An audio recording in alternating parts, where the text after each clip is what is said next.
اس وقت اسلاموفوبیا ایک بڑا مسئلہ بن چکا ہے. ہم پوری دنیا کو یہ باور کرا رہے ہیں کہ اسلام سے بڑا امن اور سکون کا دین کوئی ہو نہیں سکتا، لیکن مسلمانوں کو ٹارگٹ کیا جاتا ہے. اگر ہم ویسٹ کی بات کریں، اگر ہم دیکھیں کہ اگر کشمیر میں بھی لوگوں کا ساتھ زیادتی ہوتی ہے، اس پہ بھی آواز اس لیے نہیں اٹھائی جاتی کہ ان کا تعلق اسلام سے ہے، مذہب اسلام سے ہے. ایسا ہو کیوں رہا ہے؟ اس کو روکا کیسے جا سکتا ہے؟ بسم اللہ الرحمن الرحیم. بہت شکریہ جناب نصر اللہ ملک صاحب.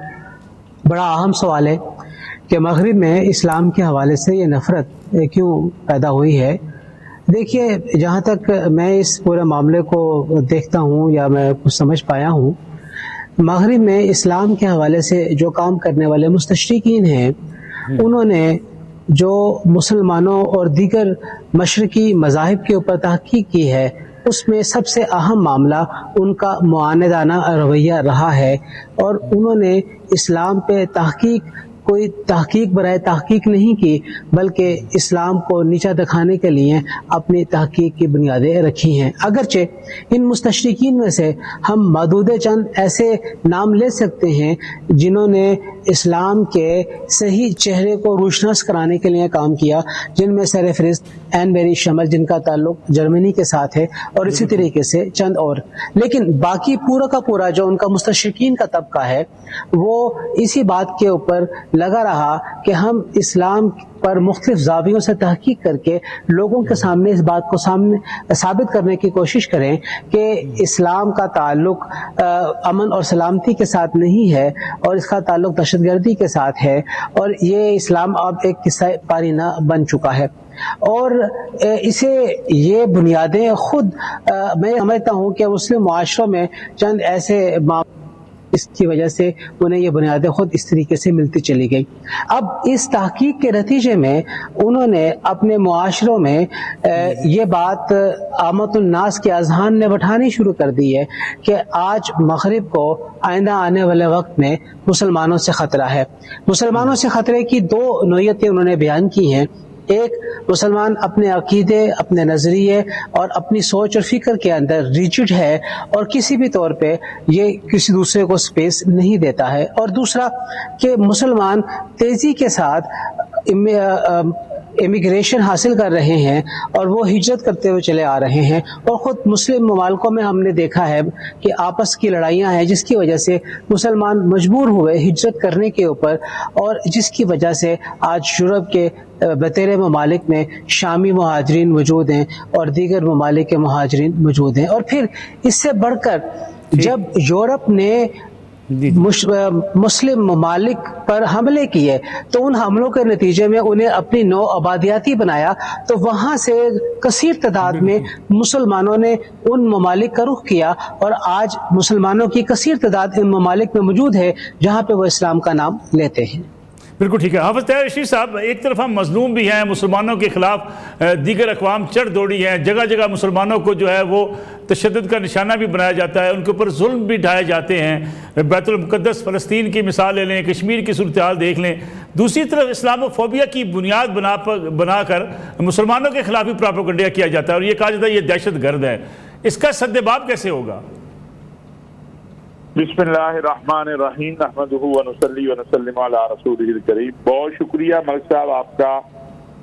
حقیقت یہ ہے کہ مسلمانوں کو سب سے پہلے تو آپس کی وحدت کو قائم کرنا ہے.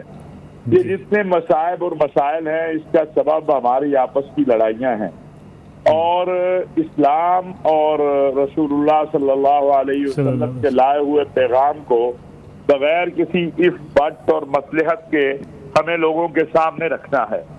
یہ کیوں اسلاموفوبیا کے حوالے سے ایک تاثر اور پھر اس کے بعد یہ دن بدن چیز بڑھتی چلی جا رہی ہے، اس میں ان عناصر کا بہت بڑا دخل ہے جو اسلام کو اپنے مقاصد کے لیے استعمال کرتے ہیں، بالخصوص انتہا پسندی کے لیے، دہشت گردی کے لیے، اسلام کا نام جو ہے اپنے چھوٹی چھوٹی مفادات کے لیے. اور وہ ان لوگوں کو تقویت دیتا ہے جو لوگ اسلام سے خوفزدہ ہیں اور اسلام کی بڑھتی ہوئی جو محبت ہے یا اسلام کا جو پیغام امن و سلامتی ہے. جب کوئی قرآن و سنت کو دیکھتا ہے، پڑھتا ہے، رسول اللہ صلی اللہ علیہ وسلم کی سیرت کو پڑھتا ہے، تو ملک صاحب وہ اس سے متاثر ہوتا ہے، اسلام میں داخل ہو جاتا ہے۔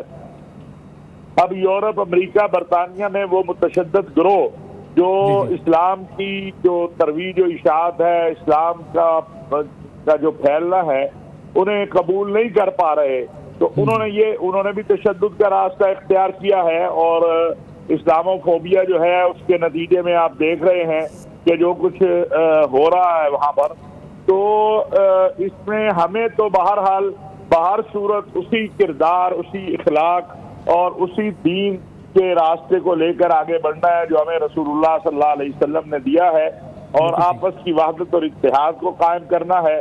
دنیا کو ہمیں یہ پیغام دینا ہے۔ دیکھیں، میں آپ سے ایک چھوٹی سی مثال عرض کرنا چاہتا ہوں کہ امریکی صدر نے کہا کہ غزہ سے فلسطینی نکل جائیں، غزہ والے نکل جائیں، عالم عرب، عالم اسلام کھڑا ہو گیا، اب اس نے اس سے یو ٹرن لینا شروع کر دیا، اور اگر یہی عالم اسلام، عالم عرب خاموش ہو جاتا تو آج صورتحال مختلف ہوتی۔